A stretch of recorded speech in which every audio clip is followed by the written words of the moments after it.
오늘 혼자 사는 삶과 고독이라는 제목으로 은혜의 말씀을 나누겠습니다. 엘리야는 이스라엘의 위대한 선지자였습니다. 그는 바알의 선지자 450명과 아세라 선지자 400명을 갈멜산으로 불러내어서 그는 야훼 하나님을 대표하는 선지자로서 경쟁이 붙었습니다. 이스라엘 나라가 우상으로 떨어져 나가니까 하나님이 살아계심을 나타내 보여주려고 하는 것입니다. 원래 이스라엘은 야훼 하나님 이외에 다른 신을 섬기지 말라고 했습니다. 내 신을 야훼 하나님밖에 없습니다. 그런데 얼마나 이스라엘 백성들이 이 우상 숭배가 많았던지 바알 신을 섬기는 제사장들만 해도 450명, 아세라 신을 섬기는 사람들은 400명, 850명 대 엘리야 한 사람 해서 살아계신 하나님의 증거를 보여주도록 했습니다. 그들은 함께 갈멜산에 모여서 각각 자기들의 신을 향한 제단을 만들고 그 제단에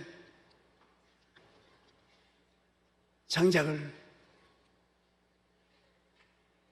쌓아놓고 짐승을 잡아서 그 위에 얹어 놓고 불은 피우지 말고 기도해서 하늘에서 불이 떨어져서 재물을 채우는 그가 곧 하나님이 이스라엘이 불로 응답하는 신을 하나님으로 모시자고.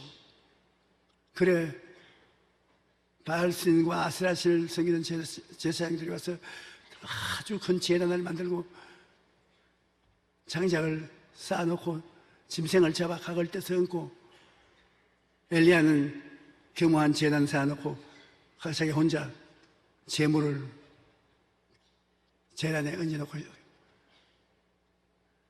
엘리야가 말하기를 너희는 숫자가 많으니까 먼저 불을 내려오도록 기도를 하라.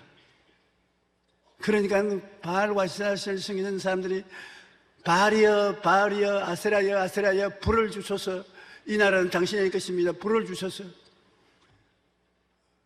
대답이 없으니까 엘리야가 놀리는 것입니다. 아, 너희들 신은 잠을 와서 아마 잠을 자는 것보다 못 들으니까 불을 안 내려주잖냐. 그렇지 생각하면 너희 신이 사무실 문 채워놓고 놀러가 휴가를 즐기는 것보다도 깨워 일으켜라.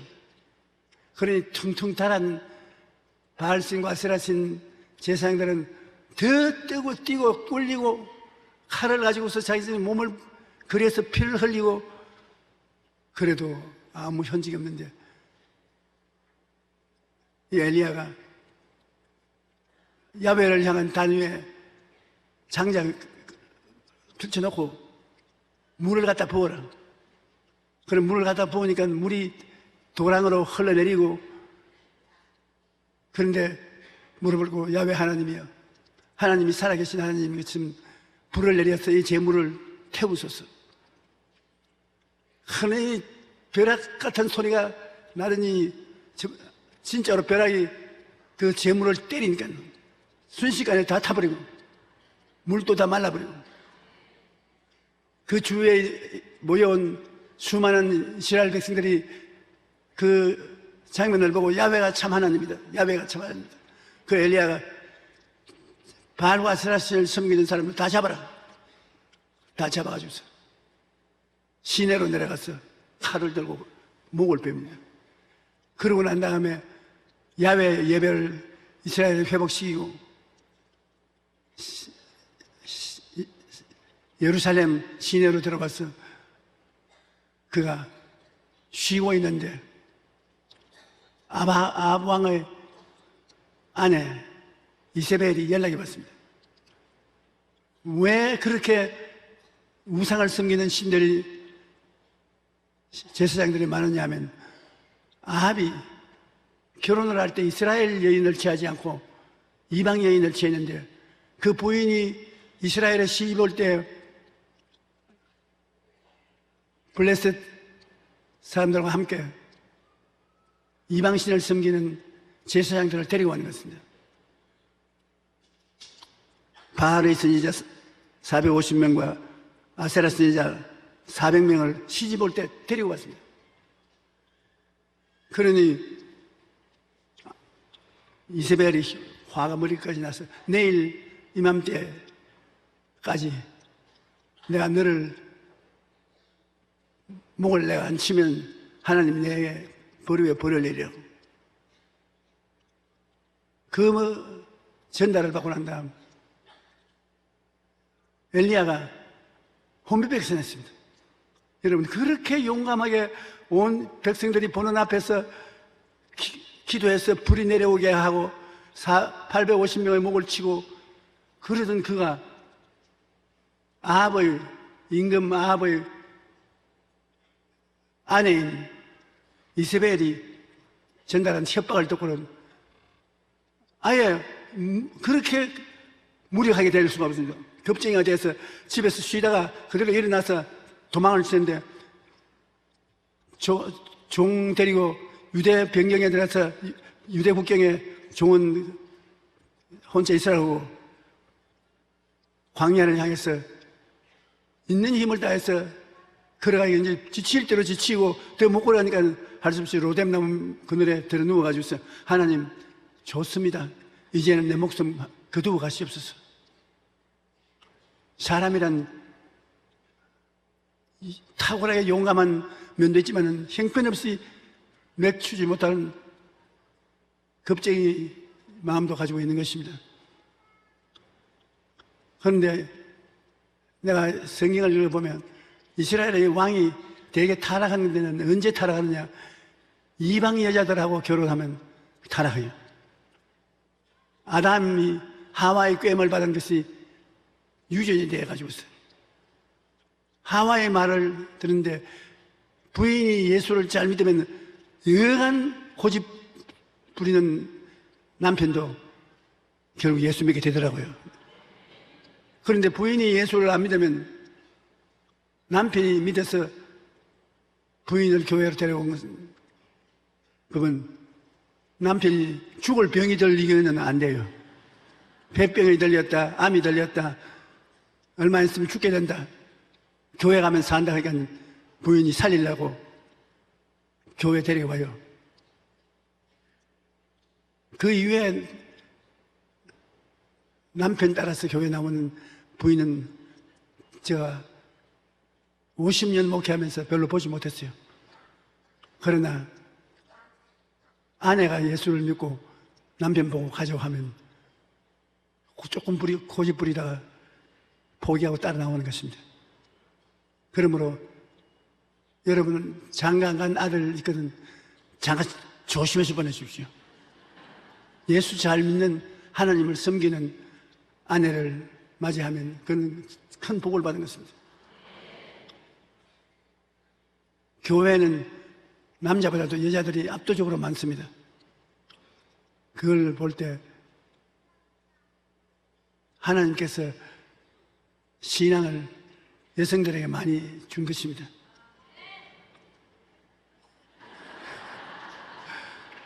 요사이는 대통령도 여성들이 많이 되니까 앞으로 여성 천지가 될 줄 믿습니다.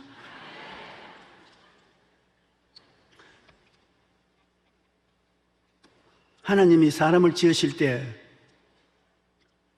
하나님의 형상과 모양을 따라 사람을 지었습니다. 여러분의 형상과 모양을 어디에서 볼 수 있습니까? 거울 앞에 서면 여러분의 형상과 모양을 볼 수 있는 것입니다. 여러분께서 고양이를 갖다 놓고 이게 내 형상과 모양이라고 한다고 누가 믿을 사람이 있겠습니까? 하나님께서는 천사를 보고도 내 형상과 모양이라고 말하지 않습니다. 그러나 여러분을 보고는 내 형상과 모양이라고 말한 것입니다. 이래봬도 내가 하나님 형상과 모양이다. 그런데 하나님은 우리와 같은 육체를 가지고 있지 않습니다. 영적인 형상과 모양입니다. 그럼 우리가 육체적인 존재가 우리가 아닙니다. 우리가 영적인 존재가 하나님과 닮았습니다. 이 우주에 하나님이 가장 높으시고 그 다음에 높은 분이 여러분과 나인 것입니다. 천사들은 우리 섬기라고 만든 하나님의 심부름꾼인 것입니다. 우리가 조상 잘못 만나가지고서 마귀에게 짓밟히고 도역질 당하고 고통을 당하기 때문에 지금 이 모양이 되었지. 우리 할머니가 타락만 안 했으면 요사이 다 어깨에 힘주고 아주 당당하게 살 것인데 이 모양이 되었습니다. 그래서 우리를 구원하기 위해서 예수님이 이 땅에 올 때 사람의 모양을 쓰고 왔습니다. 예수님이 사람처럼 보여야 사람과 교통이 되니까. 그러므로 하나님이 사람이 되어 온 것처럼 여러분 사람이 속 사람은 하나님을 닮았습니다. 겉으로는 다 별 볼 일 없는 육체로 된 존재로 생각하지만 속은 하나님의 형상과 모양을 닮은 하나님 같은 존재인 것입니다. 그러므로 사람이 굉장히 귀하지요. 창세기 1장 27절에 보면 하나님이 자기 형상 곧 하나님의 형상을 따라 사람을 창조하시되 남자와 여자를 창조하시다. 사람이 혼자 사는 것이 좋지 아니하니 내가 그를 위하여 돕는 배필을 지으리라 하고 남자를 먼저 짓고 난 다음에 그 다음 여자를 지으시는데 창세기 2장 18절에 보면 야훼 하나님이 이르시되 사람이 혼자 사는 것이 좋지 아니하니 내가 그를 위하여 돕는 배필을 지으리라 하시니라. 남자가 혼자 사는 것이 좋지 않으니 돕는 배필인 여자를 만들어서 주시겠다는 것입니다. 하나님이 아담을 맞추시긴 후에 그 갈빗대 하나를 취하여 여자를 만드셨습니다. 요사이 병원에 가면 수술할 때 마취를 시켜놓고 수술하지. 현대과학의 꽃이라고 그래 말하는데 하나님이 사람 찍을 때 벌써 마취하는 법을 가르쳐 주신 것입니다. 남자를 잠재워 놓고 마취를 시킨 것인데 창세기 2장 20절 23절에 보면 아담 하와 우리 사람이 이 지구상에서 하나님 다음으로 다스리는 권세를 가진 것을 보여주고 있는 것입니다. 아담이 모든 가축과 공중의 새와 들의 모든 짐승에게 이름을 주니라. 아담이 돕는 배필이 없으므로 야훼 하나님이 아담을 깊이 잠들게 하시어 잠들매 그가 그 갈빗대 하나를 취하고 살로 대신 채우시고 야훼 하나님이 아담에게서 취하신 그 갈빗대로 여자를 만드시고 그걸 아담에게로 이끌어 오시니 아담이 이르되 이는 내 뼈 중에 뼈요 살 중에 살이라 이것을 남자에게 취하였은즉 여자라 부르리라. 그런데 우리가 조심해서 볼 것은 하나님께서 아담을 잠재워 놓고 옆구리뼈를 취했습니다. 머리뼈를 취하지 아니하고 발 뒤꿈치뼈를 취하지 않았습니다. 옆구리뼈를 취했어요. 머리뼈를 취해서 여자를 만들더라면 여자가 남자 위에 있어야 되는 것입니다. 그런데 다행히도 하나님이 머리뼈를 안 만들었어. 그래서 집에 들어가서 마누라 보고 벌벌 떨 필요 없습니다. 그리고 술 취하면 집에 들어와서 있느냐 내가 왔다 그렇게 하는 사람은 하나님 앞에 혼이 날 사람입니다. 왜냐하면 여자를 만들 때 발 뒤꿈치로 만들었으면 남자가 재빨로 수도 있으니까 내 발 뒤꿈치가 무슨 잔소리 하느냐 그렇게 말할 수 있는데 그거 아닙니다. 옆구리 뼈를 취했다. 옆구리는 동등을 말하는 것입니다. 남자와 여자 인권상 똑같다. 남자는 여자보다 높다고 생각하는 사람은 뭘 잘못 먹어서 배탈이 나서 그런 소리 하는 것입니다. 옆구리뼈를 쳤습니다. 그리고 이 옆구리뼈라는 것은 가슴을 말하는데, 아내와 남편과의 관계는 이성적인 관계도 아닙니다. 네가 잘했다 뭐랬다 하는 이성적인 관계가 아니고, 또 상하의 관계도 아닙니다. 발 뒤꿈치 뼈로 지은 것이 아니니까 누가 더 훌륭하다 못하다가도 아닙니다. 가슴뼈를 지은 것은 사랑을 가지고 스스로 대화하는 것입니다. 폭력을 가지고 대화하는 것이 아니라 남편과 아내의 관계는 사랑의 관계입니다. 사랑으로서 서로 대화를 나누고 사랑을 하면 행복한 삶을 살 수가 있는 것입니다. 에베소 5장 25절에 보면 남편들아 아내 사랑하기를 그리스도께서 교회를 사랑하시고 그 교회를 위하여 자신을 주심 같이 하라.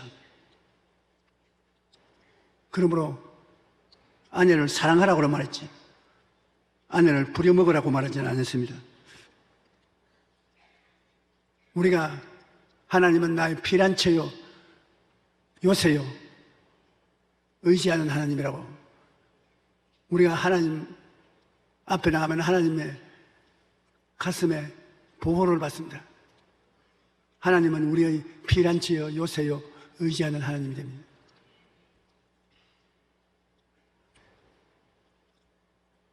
남자는 부인의 피난처요 요새요 의리하는 남자인 것입니다. 남자는 여자가 안 껴서 피하는 피난처인 것입니다. 그러므로 이 험한 세상에 살면서 남자에게 도움을 받아야 되는 것입니다. 예수 그리스도께서 교회를 통하여 성도를 사랑한 것 같이 하나님 아버지는 예수 그리스도를 통해서 여러분을 사랑해서 여러분의 피난처가 되어 주시기를 원하고 요새가 되어 주시기를 원하고 여러분이 의지하기를 원하시는 것입니다. 그러므로 우리는 혼자 살아가지 말고 남녀가 모여서 가정을 이루어서 살되 이론적으로 내가 내보다 약하다 그러면 난 너를 폭력으로 다스려야 되겠다, 그것도 안 되고 폭력보다 더 나쁜 이론을 가지고서 꼼짝 못하게 하겠다고 하는 것도 나쁘고, 동등한 인권을 가지고서 사랑으로 교대해야 되겠어. 네가 잘했다 뭐랬다 다투지 말고 사랑은 허다한 허물을 덮느니라. 제가 목회를 하자니까 방문을 하고 이야기도 하고 기도도 많이 하는데 내가 물어보죠. 보통 남편에게 하루에 비용을 얼마나 드립니까? 전처럼 대답 안 해요. 그것은 여기서 말했다가는 가정싸움을 일으킬까 싶어서 말은 안 하겠습니다. 부부가 함께 살아가려면 무엇보다도 대화가 잘 통해야 되는데, 가정문화원 주성달 장로님은 부부가 대화할 때 꾸나를 많이 사용해야 된다는 것입니다. 꾸나가 굉장히 효과를 발생한다. 여러분 꾸나가 뭔지 알고 계십니까? 꾸나라는 것은 아내가 무슨 말을 하면 남편이 뭐 못나서 그랬구나, 무능히 하니 그렇구나 이렇게 꾸짖지 말고, 아내가 무슨 말을 하면 아이고 그랬구나, 많이 속 상했겠네, 무엇인지 꾸나로서 결론 지어버려요. 많이 아팠겠구나. 많이 섭섭했겠구나. 꾸나로 해버리면 여당도 아니고 야당도 아니고 실무스님가 버리는 것입니다. 이렇게 공감하여 맞장구를 쳐주면 부부는 물론 어른아이 할 것 없이 큰 위로의 힘을 얻는다는 것입니다. 사람들은 인정을 받을 때 위로를 받는 것입니다. 뭐 그렇게 했냐, 뭐 손실을 많이 가졌거나 못난 일 데리고 살 수가 없다, 그렇게 하지 말고 기왕 끝났는 것, 아이고 고생했구나, 마음이 아팠겠구나, 좋았겠구나, 그 꾸나를 지금부터 많이 사용하십시오. 한번 옆에 계신 분에게 은혜 받았겠구나 한번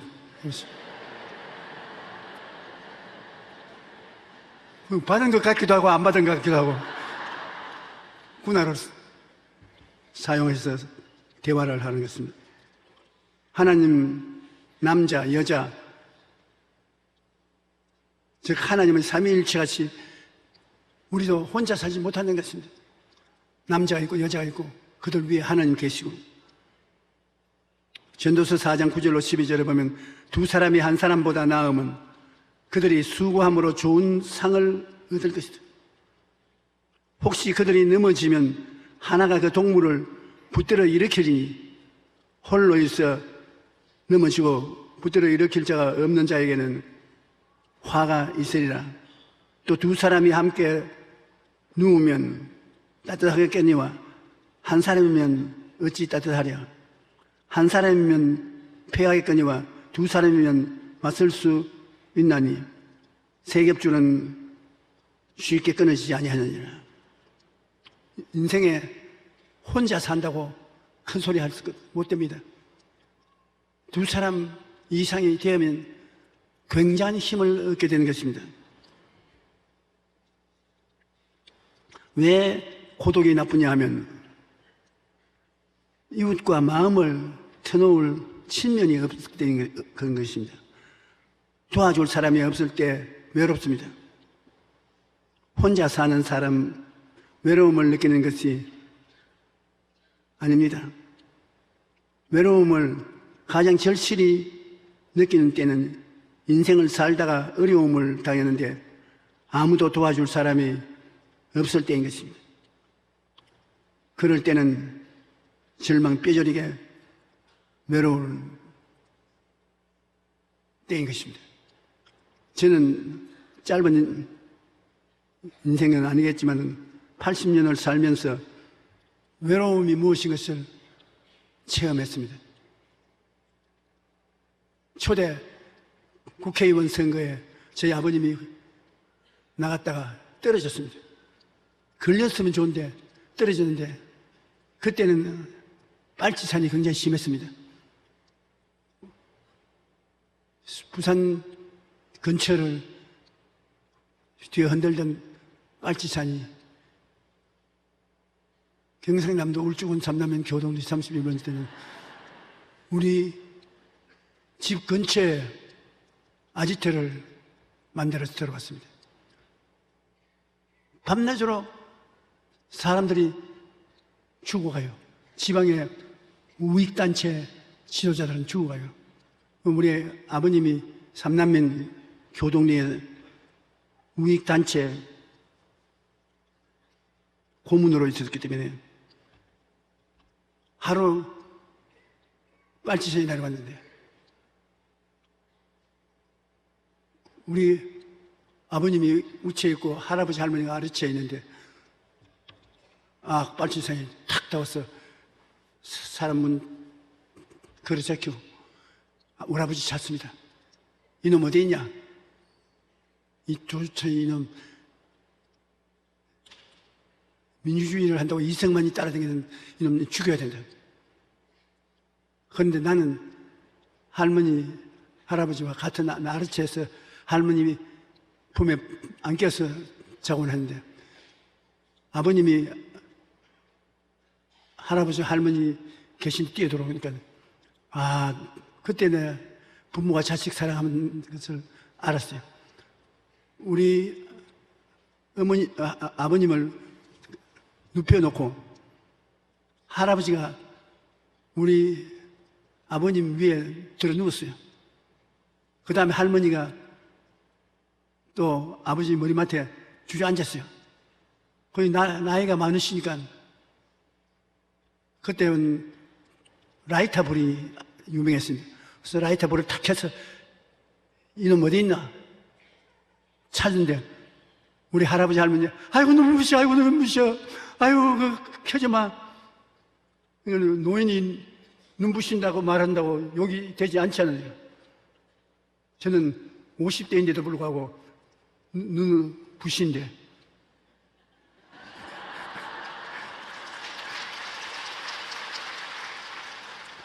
그러니까 그 노인들이 고함 치는 소리를 빨치산도 믿더라고요. 그러면서 이놈 참 그런 바쁘다 빠르다 벌써 알고 숨었구나. 그러고 난 다음에 우리 아버지 어머님이 안 되겠다 시골에서는 살 수가 없다고 그랬었는데 아무것도 나에게 말하지 않고 하루 학교 갔다 오니까 아주 언제나 집안에 형제들이 많으니까 울고 고함치고 야단덥석하는 집안에 조용하더라고요.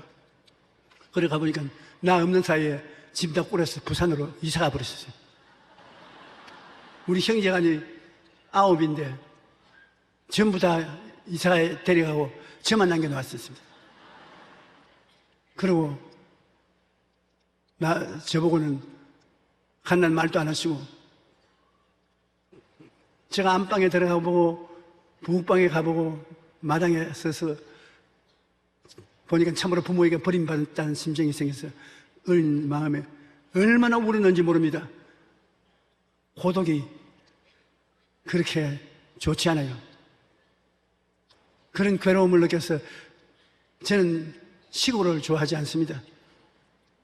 그리고 외롭게 사는 것을 좋아하지 않습니다. 그래서 하나님이 사람들을 많이 교회에 보내주신가 봅니다.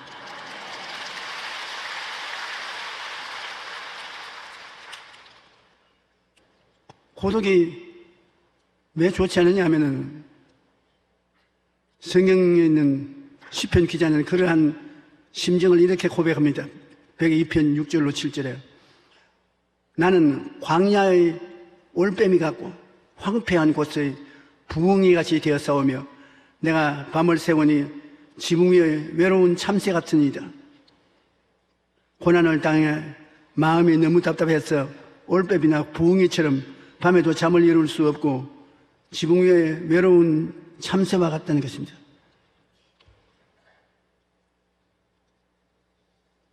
그런데 요사이 혼자 밥 먹고 혼자 차 마시고 혼자 취미를 따르고 혼자 자고 혼자 사는 사람 많습니다. 그 수가 많았죠.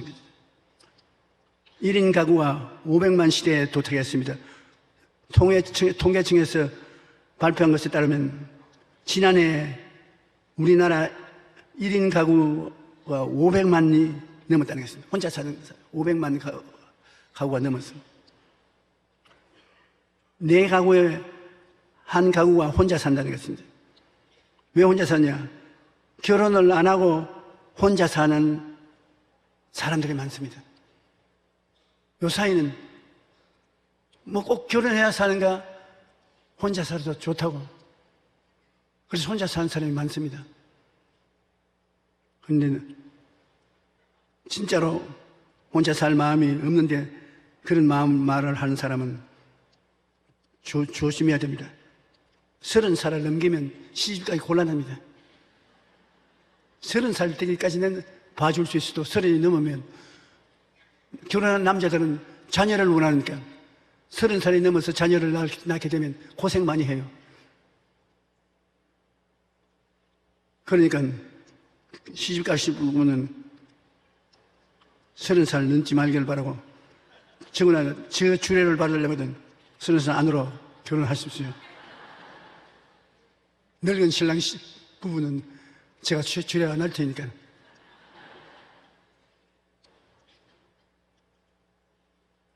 그 다음에는 이혼을 많이 하세요. 혼자 삽니다. 우리 자라면서 이혼이라는 말도 못 들었는데 요사이는 약간 하면 이혼하는 것입니다. 그러므로 이혼해서 혼자 외롭게 사는 사람들이 있습니다. 직장이나 취업 때문에 혼자 사는 사람들도 많습니다. 심지어는 우리 주위 종까지라도 시골로 내려가면 그 사모님이 애들과 함께 교육 때문에 안 따라갑니다. 그러면 저보고 목사님 시골로 두지 말고 우리 마누라 있는데 도시로 좀 불러주십시오. 그럼 제가 늘 말합니다. 하나님이 보낸 것을 내가 어떻게 불러드냐. 네가 가기 전에 하나님 앞에 반역을 하고 난 못 갑니다 하나님. 발버둥 쳤으면 몰라도 예 가지요. 베드로처럼 그렇게 해놓고 난 다음 이제는 자꾸 못 있겠다고 하면 어떻게 되냐. 주의 종이란 사명을 가지고 가는 것이지 직장을 만들어서 가는 것이 아니기 때문에 죽더라도 가야 돼요. 근데 예수 안 믿는 사람도 직업 때문에 가족들과 떨어져 사는 사람이 있습니다. 혼자 사는 거죠. 그 다음에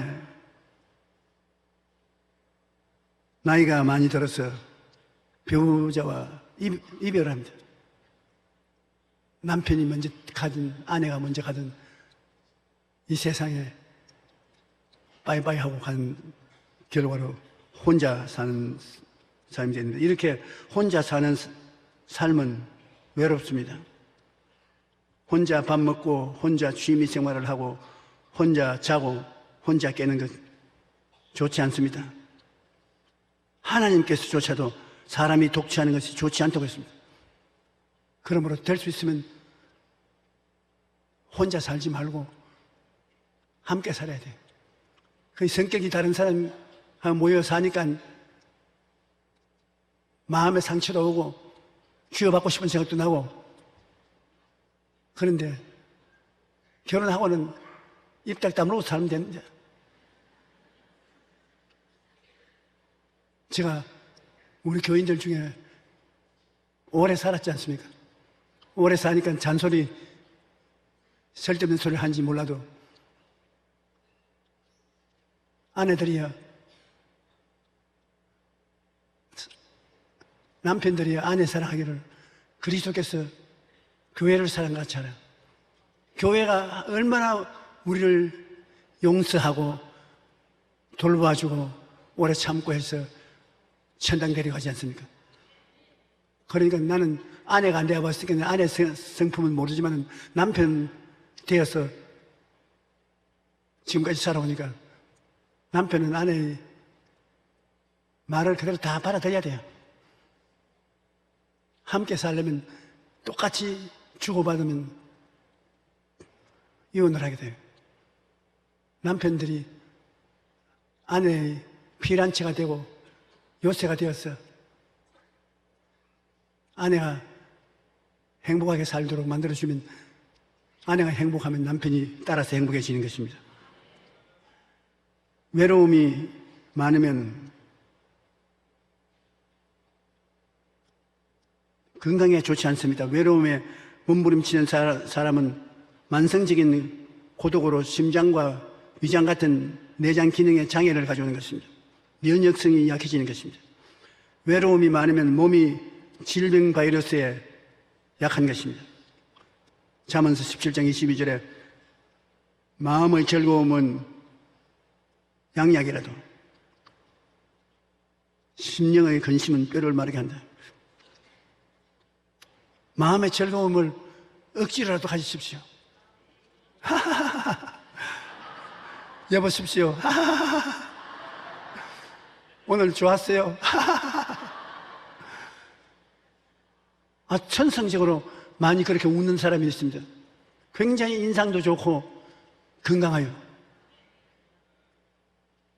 마음에 우울한 심정으로 부정적인 말 하지 마시고 오늘부터 여러분 집에 들어가시거든. 여보, 내 왔어요.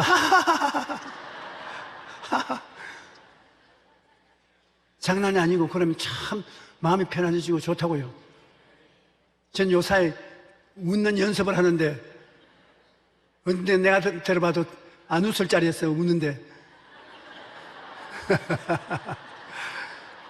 마음이 아주 행복하고 편안하고 좋습니다. 오늘 여러분 교회에 오시는데 제가 설교를 잘 못하더라. 괜찮아요.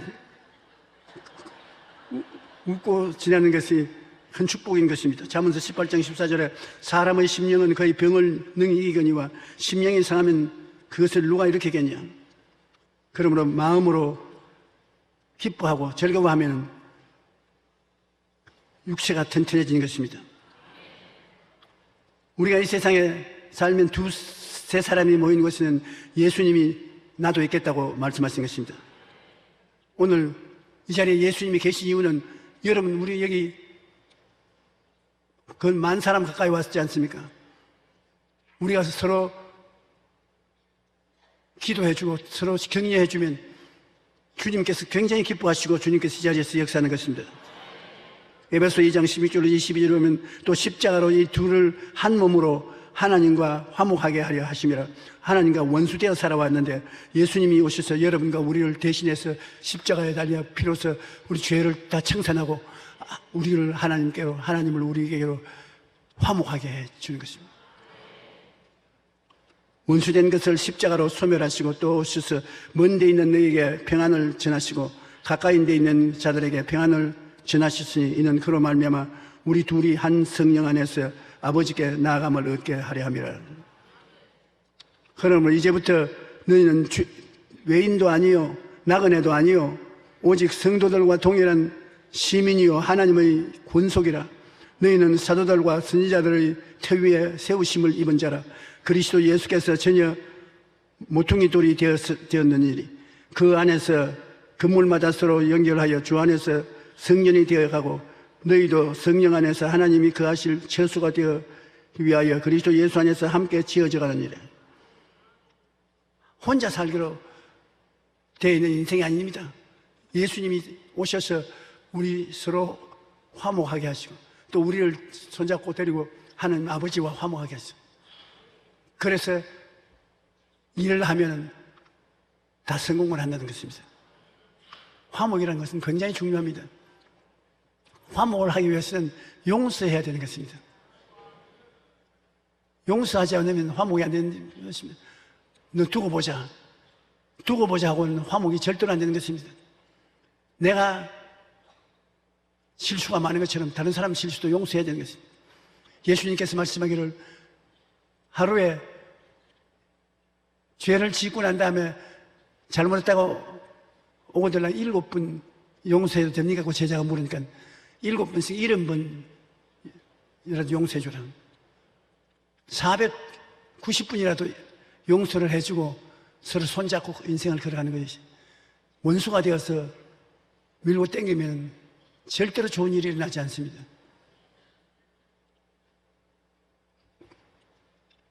두세 사람이 내 이름으로 모인 것은 나도 그들 중에 있느니라. 우리가 어디 가든지 주님이 우리와 같이 있으므로 주님을 인정해 달라는 것입니다. 두세 사람 모였으면 무슨 일을 해도 기도하고 일을 하는 것이 주님을 인정하는 것입니다. 감사하고 지나는 것이 주님을 인정하는 것입니다.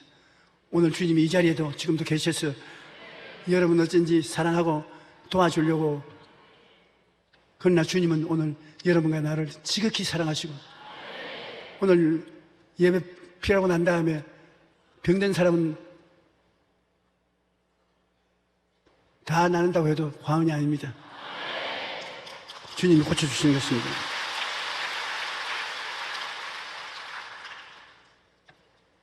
엘리야가 그처럼 낙심하여 절망하게 된 것은 외로움 때문이었습니다. 엘리야가 유대 광야로 도망을 치셔서 로뎀나무에서 절망적이 돼서 이제 나를 죽여주십시오 하는 것은 친구가 없었기 때문에 그런 것입니다. 자기가 위기를 생각할 때 위로를 받고 도움을 받을 수 있는 친구가 있으면 그렇게 절망하지 않는 것입니다. 내가 만군의 하나님 야훼 열심히 유별하오니 이는 이스라엘 자손이 주의 언약을 버리고 주의 재단을 흐르며 칼로 주의 선지자들을 죽였으며 오직 나만 남아있거늘 그들이 내 생명을 찾아 빼앗으려 하나이다. 나밖에 없다. 외롭다. 누구하고 의논할 사람이 없다. 굉장히 고독한 인생으로 기쁨이 없는 것입니다. 여러분, 이 세상에 예수 믿는 사람은 그렇게 말할 수 없습니다.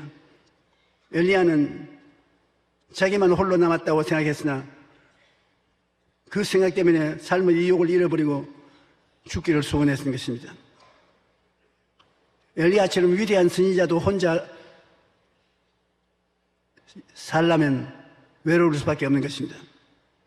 그런데 하나님께서는 엘리야를 혼자 두지 않으셨습니다. 열왕기상 19장 18절에 보니까 그러니 내가 이스라엘 가운데 7,000명을 남기리니 다 바알에게 무릎을 꿇지 아니하고 다 바알에게 입맞추지 아니한 자처럼. 엘리야 혼자가 아니라 7,000명이 하나님을 믿고 따르고 너를 좋아하는 사람들이 있다. 그러므로 그들하고 찾아서 형제가 되라는 것입니다. 우리도 마찬가지입니다. 혼자라고 느낄 때 혼자 아닙니다. 우리 가운데 하나님이 같이 계신다는 말씀을 늘 하고 계신 것은 외로울 때, 고독할 때 하나님께 나와서 기도하라는 것입니다. 하나님은 여러분 피란치여 요새여 의리하는 하나님이라니 제가 새 사냥꾼의 올무에서와 극한 연병에서 너희를 건지실 것이라. 그가 날개 밑에 여러분을 피하게 해주신다. 밤의 놀램과 낮에 흐르는 살과 흑암 중에 행하는 현병과 백주의 황폐케 하는 파멸을 두려워하지 않게 하십니다. 천인이 내 곁에서 만인이 내 우편에서 엎드려지나 이 재앙이 내게 가까이 오지 못하리라. 하나님께서는 여러분이 하나님 눈에 안 보이나 믿음으로 나가서 하나님과 대화하면 하나님이 우리를 돌봐 주시는 것입니다. 그러므로 외롭지 않고 고독지 않습니다. 아무리 혼자라고 생각해도 실제로 알고 보면 하나님이 같이 계심으로 혼자이지 않고 아버지 하나님을 모시고 있게 되는 것입니다. 예수님께서 세상에서 떠나기 전에 제자들 앞에서 어디론가 멀리 간다고 말씀하니까 제자들이 샛노랗게 됐어요. 아니 있는 것 다 던져버리고 주님을 3년 동안 따랐는데 이제 우리를 그만두고 가면 어떻게 합니까? 주님이 가지만은 나는 곧 온다. 목자가 양을 버리고 오래 떠나 있지 않습니다. 내가 곧 온다. 또 내가 아버지께 구하겠으니 다른 보혜사를 주사 항상 너와 함께 같이 하신다. 보혜사, 그 성령을 보혜사라고 말한 것은 보혜사는 하나님께로부터 보내심을 받아 너를 돕기 위해서 항상 너와 같이 계신 자, 그걸 보혜사라고 합니다. 한번 따라 말씀드립니다. 하나님께서 나를 돕기 위하여 보내사 항상 같이 계신 하나님이 보혜사 성령인 것입니다. 예수님이 보혜사였는데 예수님이 똑같은 보혜사 성령을 우리에게 보내주신 것입니다. 그러므로 성령님과 함께 의논하고 나가면 성령님이 고아와 같이 버려두지 아니하고 여러분을 돌봐 주시는 것입니다. 그러므로 주님과 함께 있는 사람은 외롭지 않습니다. 혼자 살든 여럿이 살든 주님과 함께 해야 외로움을 이기고 나갈 수 있는 것입니다. 오늘날 온갖 전자기기가 넘쳐나서 이웃이 없어도 혼자 지낼 수 있다고 말합니다. 그러나 많은 전자기기가 로봇이 되어서 우리 생활 주변에 나타나지만 그것들이 사람처럼 희노애락의 정을 갖지 않은데 쇳덩거리 인생과 마음이 통할 수 없는 것입니다. 인간의 고독은 인간만이 메워줄 수 있는 것입니다. 그러므로 하나님도 인간의 고독을 메워주기 위해서 사람의 몸을 쓰고 이 땅에 오신 것입니다. 그렇기 때문에 예수님만이 문제의 근본적으로 해결해 주시는 분이시겠습니다. 오늘 아버지 하나님과 예수님과 성령께서 여러분과 같이 계십니다. 우리는 이 영적인 가족을 버리고 살 수 없습니다. 여러분 속 사람은, 여러분은 사람 고깃덩어리가 아닙니다. 여러분 속 사람은 천사보다도 높은 자리에 있습니다. 여러분의 영혼은 하나님의 자녀인 것입니다. 하나님의 형상과 모양대로 지음받았기 때문에 하나님이 우리를 굉장히 자랑스럽게 생각하는 것입니다. 아버지를 기뻐하고 찬양하고 아버지 앞에 즐거움을 나타내십시오. 감사로 제사를 드리는 자가 나를 영화롭게 하노니 그 행위를 옳게 하는 자에게 나의 구원으로 보이라고 말씀하신 것입니다. 사람들은 자기를 비하하고 사는 것입니다. 나는 못났다, 나는 안 된다, 나는 할 수 없다. 이렇게 하면 절대로 안 됩니다. 여러분, 그러한 하나님이 자식을 마자들을 내보내어서 십자가에 주어 피를 흘려 여러분을 구출할 리가 있겠습니까? 여러분은 하나님의 자연이요, 하나님 앞에 귀한 존재요, 훌륭한 분이요, 앞으로 천국을 하나님과 함께 이끌어갈 사람들인 것입니다.